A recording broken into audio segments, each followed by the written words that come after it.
Nggak boleh Ya, yang sehat kayak aja. begitu. Iya, Ngapain dia diet yang sehat. singkat masa 3 minggu turun Iya. sampai 12 kilo kan. Habis itu balas dendam.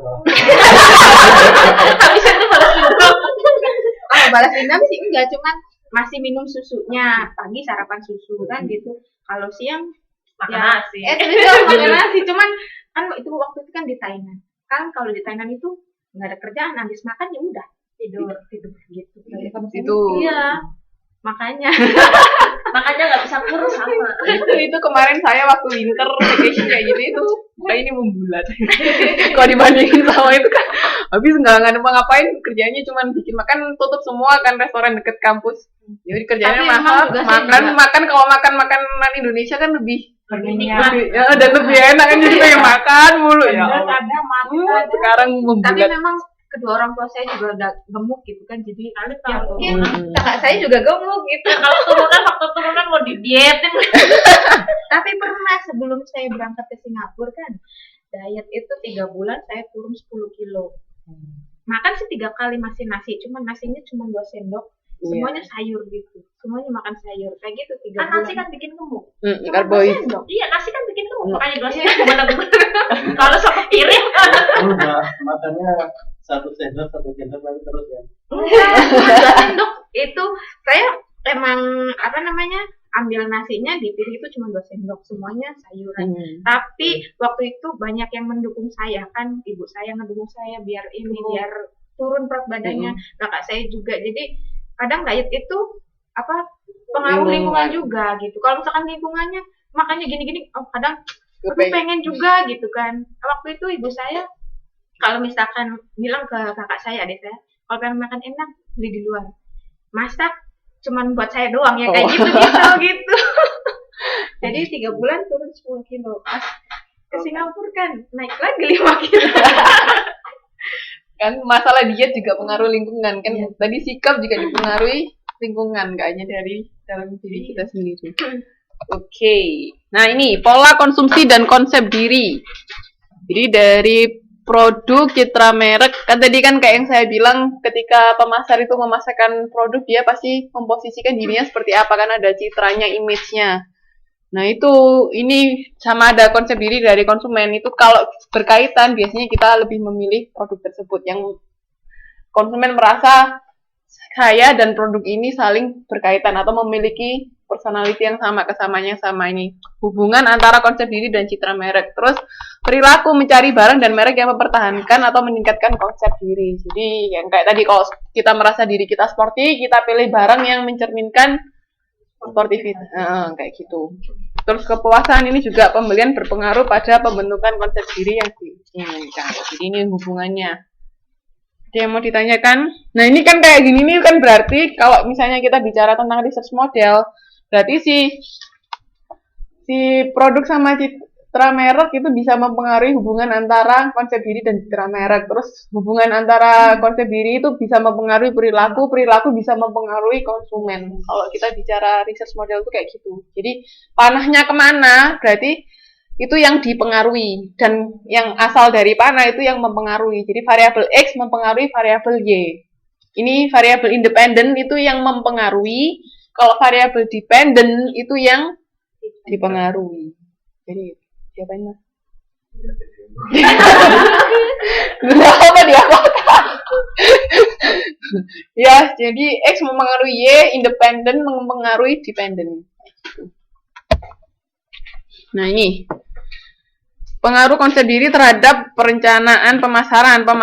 Pemasar sebaiknya mengembangkan citra produk sedemikian rupa sehingga sesuai dengan konsep diri yang dianut oleh konsumen. Itu tadi. Jadi kalau bisa membangun produk personality itu lebih bagus. Jadi lebih spesifik. Kan bisa menarik golongan konsumen yang seperti itu, yang sesuai dengan Ada yang mau ditanyakan sampai sini? Kalau ada, saya masuk ke gaya hidup.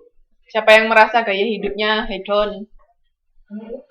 Ada yang merasa gaya hidupnya hedon nggak? Hedon itu apa? Golongan orang menengah ke atas yang sukanya foya-foya gitu? Enggak. Foya-foya pengennya itu punya duit tapi nggak kelihatan orang punya duit gitu loh. Oh, oke. Jadi kalau butuh duit ada gitu. Iya, daripada kelihatan orang kaya ditanya nggak punya duit. Malu-malu pengen Diem-diem tapi duitnya banyak. kalau orang Beda kalau orang Indonesia punya duit, ininya banyak jalan terus. Ini kalau mau kalah. Toko berjalan bener kalau orang Kan itu. kelihatannya orang kaya betul utangnya. Bener. Kembali ke ramas utangan ya. Oke. Ini kita sekarang belajar tentang gaya hidup.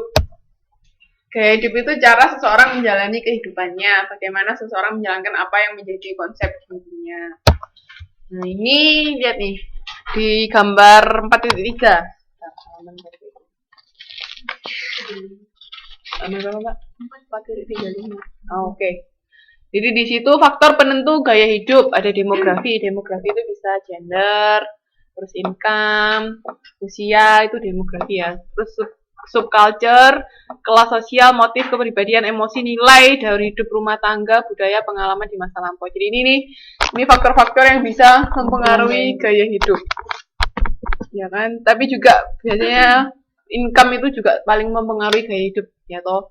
Semakin banyak income-nya biasanya sih cenderungnya kan gaya hidupnya lebih mewah. Tergantung kalau misalnya kecuali kayak Mbak Suci misalnya punya banyak duit tapi nggak mau yang banyak itu beda lagi. Gimana mau kelihatan emasnya ketutup semua. Ternyata di dalam gondolnya banyak ya. Nah itu terus ini faktor-faktor ini bisa mempengaruhi gaya hidup, aktivitas, ketertarikan atau kesukaan, sikap, konsumsi, harapan, dan perasaan. Kayak misalnya orang yang punya duit banyak, sukanya main golf. Golf itu kan mahal-mahal kan. Kalau nggak punya duit, main golf kayaknya juga susah. Pizza. Pizza mah bukan golongan mahal, itu mah masih. Lokasi yang di sini, Iya, kalau di yang di Indonesia. Indonesia, pizza itu udah lebih ke golongan yang menengah. Saya juga waktu pulang kan ya beli pizzanya yang personal gitu. Saya sama adik saya makan. Habis berapa? 100.000. Oh, cuman gua gitu 100.000. Itu kan soalnya di sini kan gaya hidupnya masih lebih tinggi kan. Juga karena penghasilannya lebih tinggi, biaya hidupnya juga lebih tinggi, jadi ya otomatis Stabil. maksudnya perbedaan itu sangat bisa. Kalau dibandingin sama Indonesia kelihatan beda jauh. Berarti itu tadinya istilahnya suka yang mahal-mahal gitu sakit nanti makannya singkong rebus. Bukan itu terjadi pada ponakan saya. Kisah nyata ya Mas ya. Itu bisa jadi. Itu kan dia kena kanker otak gitu. Ya kebanyakan makan enak itu.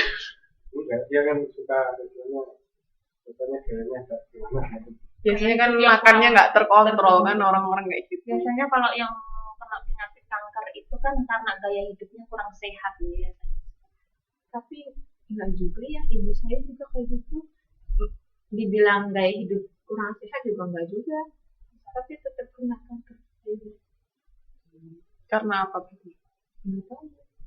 Nggak tahu ya kenapa Ya mungkin karena tidur nggak pernah BH-nya dilepas kan. Itu gaya hidup yang nggak sehat kan. Ya kan kalau misalnya mungkin kayak gitu. Karena ibu Nggak apa-apa Mas, kan pelajaran ibu nanti bisa mungkin jadi buat istrinya konten kan bisa diberitahu. iya gitu. Kalau itu sama ke BH.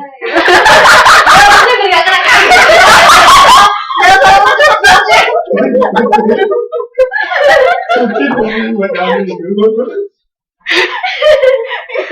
Bukan itu tumbuhnya. Poin aja ya kan biar dia nggak salah paham kan sampai rumah dia mikir itu tadi ngomongin itu apaan sih tapi Daripada sebenarnya, kepikiran iya soalnya kalau misalkan tidur BH nggak dilepas kayaknya nggak terlalu gaya hidup yang kurang sehat juga. Tapi kan anjuran dokter kan Ya kan kalau biar misalkan bisa namanya juga orang tua kan Iya. nggak ngeh banget gitu kan. Tahu-tahu udah ada benjolan, tadinya sih periksa katanya cuman tumor, nggak apa-apa. sekarang Katanya gini, kalau misalkan kanker serviks itu kenapa? Apa bukan itu?